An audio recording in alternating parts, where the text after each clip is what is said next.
भगवान करे हमारे घर में हमेशा दिवाली बनी रहे, हमारे घर में हमेशा प्रेम और मिठास बना रहे, हमारे घर में हमेशा आनंद माधुर्य बना रहे। अरे मेरे भाई, रावण ने मरते मरते राम से कहा था कि राम, मेरे मरने के बाद किसी कोने में बैठकर सोचना, शक्ति मेरे पास ज्यादा थी।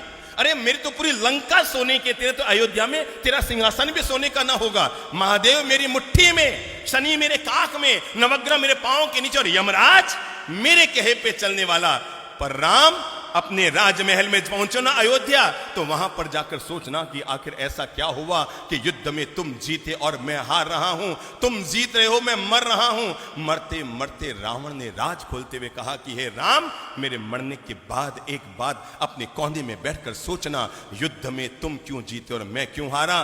तुम शक्तिशाली थे इसलिए नहीं जीते राम, शक्ति मेरे पास है। तुम भक्ति करते हैं भगवान की, अरे महादेव की जो मैंने भक्ति की है दुनिया में किसने की होगी। पर राम तुम इसलिए जीत गए, राम तुम इसलिए जीत गए। मरते मरते रावण ने दुनिया का एक गजब का राज खोला और पूरी मानवता के लिए, प्राणी मात्र के लिए और घर घर में रहने वाले भाइयों के लिए प्रेम का एक मंत्र देता हुआ दुनिया से गया रावण। और जाते जाते रावण ने राम से कहा था कि राम, मेरे मरने के बाद कोने में बैठकर सोचना। तुम इसलिए जीत गए, सिर्फ इसलिए जीत गए राम, तुम इसलिए जीत गए क्योंकि तुम्हारा भाई तुम्हारे साथ, बस। तुम इसलिए जीत गए क्योंकि तुम्हारा भाई तुम्हारे साथ था।